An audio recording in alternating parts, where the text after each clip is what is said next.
ভালো কিছু পেতে গেলে সবসময় কিন্তু অনেকটা কষ্ট সহ্য করতে হয় অথবা নিজেদেরকে অনেকখানি কষ্ট করতে হয়। তো আজকে এই কথাটা বলার কারণ আশা করি সবাই খুবই ভালো করে বুঝতে পারছো। এই যে আমি গাছগুলোকে কেটে ফেলছি কাঁচি দিয়ে, আমার কিন্তু খুবই কষ্ট হচ্ছে, তাও আমি কাটছি। কারণটাও আমরা সবাই জানি যে এরপরে একটা খুব সুন্দর রূপ এই গাছগুলো থেকে আমরা পাবো, অথবা আরও অনেক বেশি বেশি করে ফুল পাবো। তো এই সময় সচরাচর গাছের ডালগুলো একটু কেটে ফেলতে হয়। তো এই সময় যদি ডালপালাগুলো ছেঁটে ফেলা যায়, গাছগুলো আর সুন্দরভাবে নতুন শাখা প্রশাখা গজিয়ে সুন্দর রূপ নেয় বা আরও অনেক বেশি বেশি করে ফুল দেয়। তো এই সব গাছগুলো তো সারা বছরই ফুল দেয়। এই যে নয়নতারা বলো বা এই যে জবা ফুলের গাছ, এগুলো কিন্তু সারা বছরই ফুল দেয়। জুঁই ফুলের গাছও আছে একটা, ওটাও আমি কেটে ফেললাম। ডালপালাগুলো এলোমেলোভাবে চারিদিকে বেরিয়ে গেছে। তো এখন যদি ওইগুলোকে আমরা কেটে ফেলি,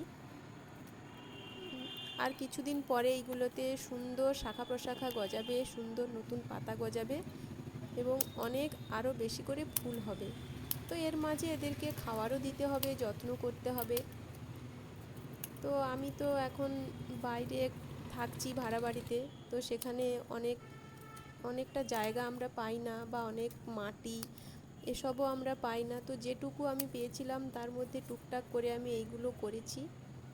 এগুলো আমার খুবই শখের, খুবই সাধারণ হয়তো গাছপালাগুলো, নর্মাল দেশে ঘরে সব জায়গাতে এইসব গাছগুলো পাওয়া যায়, কিন্তু এগুলো আমার কাছে অনেকটাই দামি।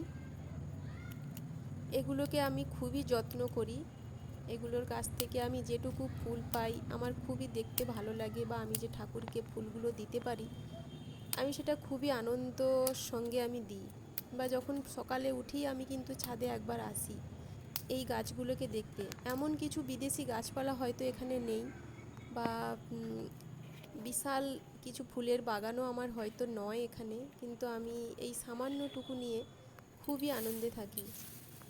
এই যে গাছগুলো যখন সুন্দর সুন্দর ফুল হয় আমার খুবই ভালো লাগে দেখতে। তো যাই হোক, সবাইকে অসংখ্য ধন্যবাদ সাথে থাকার জন্য।